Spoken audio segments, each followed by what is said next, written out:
Je ne pensais pas le dire un jour en tant que supporter du Real Madrid, mais franchement, faire un match contre Brest, c'est pas forcément dégueulasse, hein, parce que aujourd'hui, les Brestois, malgré qu'on leur ait mis 3-0 chez eux, bah ils ont pas démérité les bougres. Et franchement, je vais commencer la vidéo comme ça. Avant de parler de classement, d'analyse tactique et à la fin de la vidéo des possibles embranchements pour les barrages qui nous attendent, franchement, bravo les Brestois. Parce que ils savaient très bien qu'ils avaient le plus grand club du monde et de l'histoire du foot qui arrivait chez eux.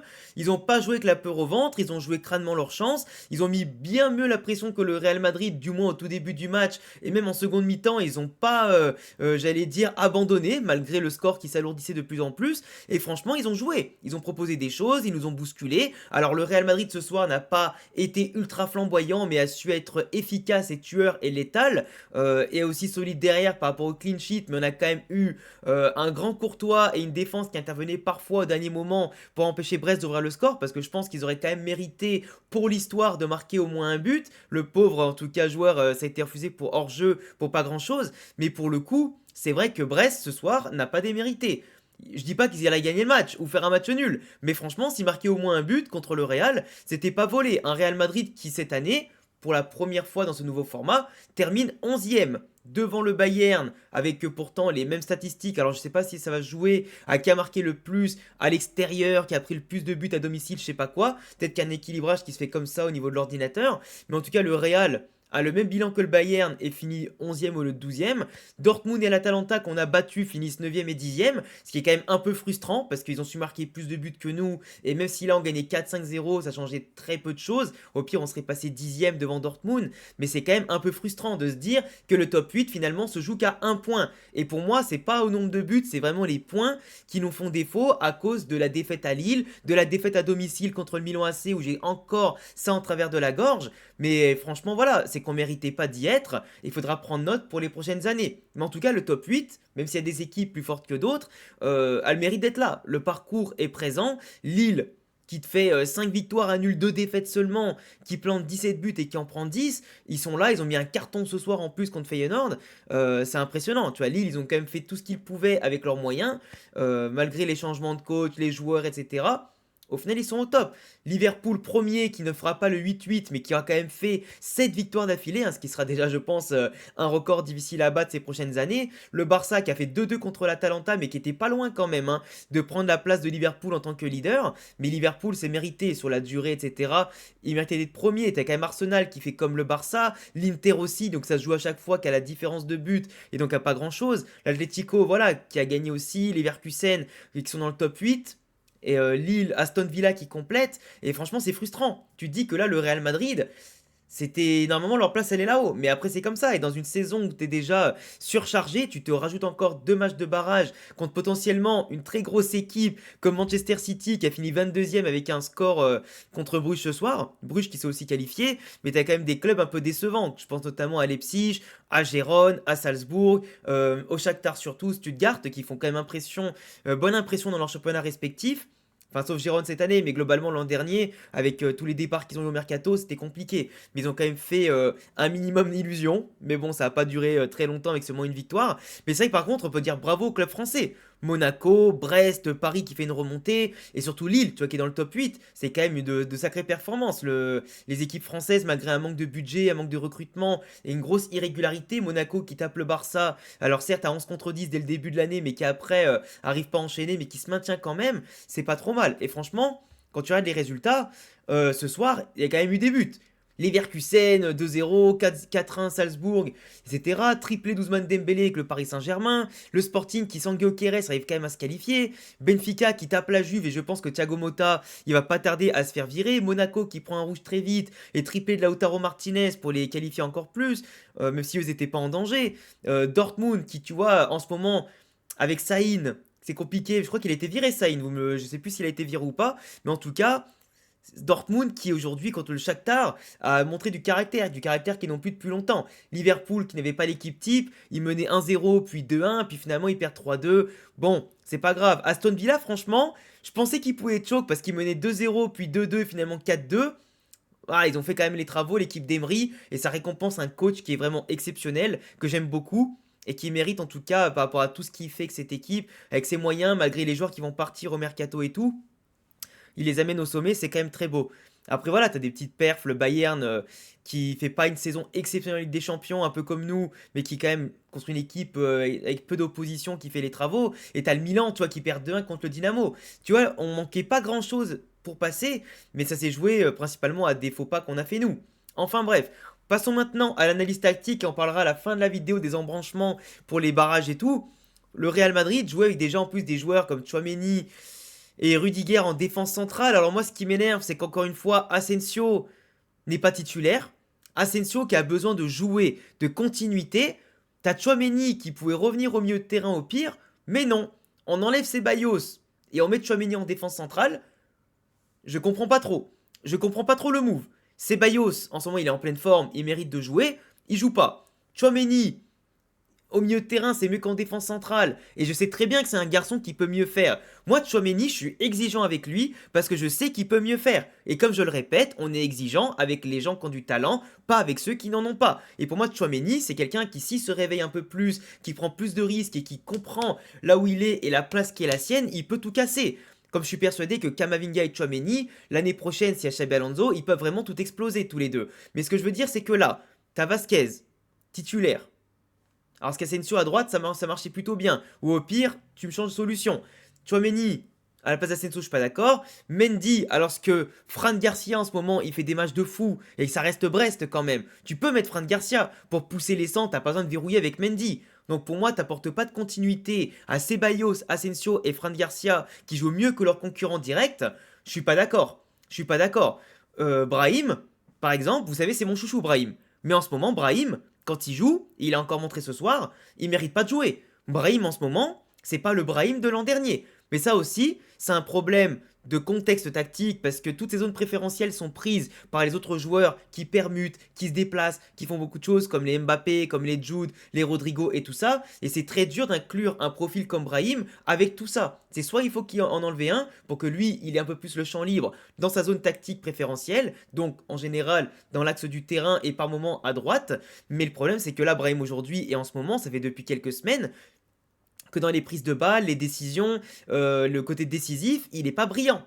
Et ça, malheureusement, j'aurais préféré voir à la limite un Arda Güler aujourd'hui qui fait quand même des rentrées, comme on l'a encore vu aujourd'hui, plus dans le sens du jeu, qui combine bien avec ses coéquipiers, qui fait de meilleures choses. Modric aujourd'hui, il a été exceptionnel à son âge, même si en face l'opposition, voilà, c'est quand même à nuancer. Mais pour moi, Modric aujourd'hui, c'est clairement peut-être l'homme du match. À part Rodrigo qui met un doublé, Modric c'est l'homme du match. Rodrigo qu'on a beaucoup vu, comme on le verra tout à l'heure dans les images, mais Mbappé, tu vois, à l'inverse, Kylian, bah, il n'a pas été bon. Aujourd'hui, Kylian, il a été même mauvais. Kylian aujourd'hui, très maladroit, inexistant. Il amène quand même un but par une frappe repoussée par le gardien, mais Kylian aujourd'hui, il a été pas bon. Et aujourd'hui, ceux qui ont le plus rayonné, c'est Rodrigo, c'est Modric, c'est Bellingham, à mon sens. Et Valverde qui ratissait un peu tout. Mais surtout Courtois aussi qui a fait quelques arrêts. Mais pour moi, ouais, il y a quand même des joueurs décevants aujourd'hui, comme Brahim, comme Kylian. Bon, après Vasquez et Mendy, qui ont souvent quand même pris l'eau sur leur côté, parce qu'on a quand même vu des centres de Brest, des débordements de Brest et des actions qui venaient des côtés. Donc tu vois, on n'était même pas serein contre une équipe comme Brest, tu vois, avec Ayork, Baldé, etc., que je connais pas bien, parce que je mate pas la Ligue 1, je m'intéresse pas trop à la Ligue 1 et aux équipes comme Brest et tout de base, sans les sous-estimer. J'ai quand même suivi un peu leur parcours en Ligue des Champions, mais c'est vrai que comme je disais, l'entame de match, les 10-15 premières minutes, elles étaient pour Brest. Ils nous mettaient la pression, ils nous font reculer, ils nous font balancer les ballons devant, ils nous empêchent de trouver des solutions, ils mettent à contribution Courtois, ils tentent des frappes de loin. Il y a beaucoup de balles qui ont été ratissées ici, devant la surface, ou en tout cas à partir du point de penalty par la défense du Real Madrid qui était à la limite de craquer, des frappes un peu tendues, bizarres, mais qui passaient très loin du cadre, mais qui étaient quand même à l'avantage de Brest. Au niveau des statistiques, on a laissé quand même beaucoup d'espace entre les lignes, et quand je vois ça, j'ai envie de péter un plomb. Quand je vois une défense aussi perturbée, aussi à la ramasse dans le positionnement, l'organisation, et avec encore Vasquez qui prend pas le marquage, Rudiger qui est tout seul et qui est tourné comme ça au lieu de juste mettre comme ça de trois quarts, et t'as les autres qui sont là, qui flânent, on sait pas ce qu'ils font. Voilà, ils se baladent en fait. Même si en face ils sont en infériorité numérique, nous on se balade, je ne comprends pas. On n'a pas de solution autour du porteur du ballon, ou alors seulement une. Donc le jeu devient très vite prévisible. Donc forcément, il resserre les taux, tu vois, chaque fois pour couper la ligne de passe. Là, Brahim qui est scellé au bout de 3 mecs, mais il fait pas les mouvements intelligemment pour sortir de ça. Modric qui est obligé de revenir à l'arrière par la suite ou la donner à Vasquez. Là, par exemple, tu as une action qui vient de Bellingham, hein, qui est ici. Rodrigo Bellingham. Il centre pour Brahim, ici, qui au lieu de la mettre en une touche de balle, il veut la contrôler et après il la donne, sauf que là il se fait contrer. Et ça a été ça tout le long. On a eu un jeu de gauche à droite, de droite à gauche, extrêmement lent. Et le problème c'est que Brest, il coulissait bien et il s'acharnait. Parce qu'au début, jusqu'à la 25e minute et quelques avant le but de Rodrigo, les mecs, regarde, ils nous prenaient à 1, 2, 3 à chaque fois autour du même joueur. Et pourtant, je vous l'ai déjà dit, si dans le football, tu es pris par 2 ou 3 mecs en même temps, mathématiquement, ça veut dire que si tu lâches le ballon très vite, que tu joues simple et que tu joues pas contre le cours du jeu et que tu joues pas pour ta gueule et que tu fais circuler ce putain de ballon, ça veut dire que tu as des coéquipiers à toi, sachant que tu joues à 11 contre 11. Si toi t'en as 2 ou 3 sur toi, ça veut dire que, je vous le demande, ça veut dire qu'il y en a, bon je peux pas avoir votre réponse, mais qu'il y en a un au moins tout seul dans ton équipe. Donc ça veut dire qu'il y a un coulissage à faire, qu'il y a des mouvements à faire qu'on ne fait pas. Il est où l'attaquant ici là? Au lieu de tous se mettre à 3 ici, là-bas là. Ils servent à quoi là-bas? Explique-moi. Quand tu as le ballon ici, que tu vois que c'est bloqué, mais il y en a au moins un ici qui fait un putain d'appel. Là, tu te rends compte que si Kylian il avait été ici au Rodrigo, t'as une passe en profondeur ici, c'est fin du game. Sauf que nous on est tous à droite, tous à gauche. T'en as pas un qui est au milieu. Et c'est ça le problème du Real. Et c'est ça le problème dans la continuité, dans la progression du ballon. Et je vous le répète depuis le début de l'année. Même quand tu affrontes Brest ou même que tu affronterais une équipe de quartier, ce serait la même chose. Le Real Madrid, même contre une CFA ou une D6 ou D7, ils domineraient pas le match. Ou du moins pas dès le début. Ils attendent de marquer, etc., de prendre le dessus physiquement et techniquement au-delà du match, au-delà de la mi-temps, pour commencer à jouer. Et non, les gars, et non. Surtout dans un match où tu es censé gagner 4, 5, 6-0 pour essayer de te mettre en condition pour le top 8. Ou au moins essayer, quoi. Au-delà des points que tu n'as pas, mais au moins dans les buts, grimper des places. Et là, il y a des problèmes de mouvement, de solutions offensives, t'es bloqué contre le pressing. Et il a fallu attendre 20 et quelques minutes pour qu'il y ait une combinaison, un centre et une tête ici de Bellingham, repoussée par le gardien à bout portant. Et après, juste derrière, on joue très rapidement. Rodrigo qui part d'ici, prend la balle, il te fait un crochet magnifique sur le joueur, sur le défenseur, il s'excentre à gauche, frappe croisée, poteau rentrant. Terminé. Mais avant ça, il a fallu combien de fois? Et surtout que c'est même pas un mouvement collectif, c'est un mouvement individuel, en fait. Sur une différence individuelle. Juste après, t'as Brest qui voit le but refusé parce que le mec il est quand même avec l'épaule, etc., un peu devant. Mais sinon, c'est un but contre son camp de Tchouaméni qui n'a pas été rassurant. Tout comme Rudiger ce soir, tout comme Mendy ce soir, tout comme Vasquez ce soir. Et après, il a fallu attendre un peu plus tard une action de génie qui part d'une relance parce que Brest nous met encore la pression. Mbappé qui fait le mouvement, qui la laisse passer pour Jude, qui va enclencher tel un Zizou, une action magnifique. Il la porte ici, il conduit, il passe le défenseur, il va la mettre à Brahim Diaz, qui voit ensuite Vasquez dédoubler dans son dos. La remise en retrait, elle est bloquée, et c'est Jude Bellingham qui la tape. 2-0, on n'en parle plus. Derrière, t'as les belles parades de Courtois qui se détend, mais tu sais même pas comment il fait. T'as Brest qui devient plus entreprenant. Nous, on recule quand même beaucoup. On n'exploite pas beaucoup les espaces de Brest. On a du mal à imposer notre football. Mais il faut attendre la sortie de Brahim et la rentrée de Arda pour voir des connexions Modric, Ardagulaire et Jude Bellingham qui fonctionnent super bien. Ça, c'est le football, tu vois. Et tu vois, Mbappé, il fait souvent des appels dans la profondeur. Là, il avait quand même beaucoup d'avance. Il rate son contrôle. Du coup, les défenseurs le chopent à la volée. Tu vois, c'est un peu dommage. Il a fait beaucoup de choses en étant dans le mauvais tempo, un peu lent, fatigué. Là, tu vois, il est devant la cage, frère, il tire au-dessus. T'es devant la cage, tu tires au-dessus. Même si la balle, elle fait un petit rebond foireux, tu dois la capter, tu dois la marquer, celle-là. Et après, derrière, bon, là, il la prend bien sur une belle passe, je crois. Alors, je sais plus si c'est Valverde ou Jude, je sais plus, qui donne le ballon ici. Il tire sur le gardien et elle revient à bout portant sur Rodrigo qui le lobe de la tête. Mais du coup, voilà, 3-0, mais ça aurait dû être 3-0 depuis longtemps. Si tu t'appliques, etc. Brest, ils ont laissé quand même beaucoup de brèches chez eux. Ils auraient pu t'en marquer au moins un. Et ça aurait été un peu craignos quand même par rapport à la situation. Après, voilà, ils font tourner parce qu'ils savent, Ancelotti et son staff, vers la fin, que ça sert plus à rien. Ils ont les échos des autres résultats et ils savent que c'est mort. Et justement, en parlant des résultats, là, parlons un peu de choses qui fâchent. C'est que là, on a quand même, les amis, le Real Madrid, qui est ici, 11e. Et on tape soit le Celtic Glasgow, soit Manchester City.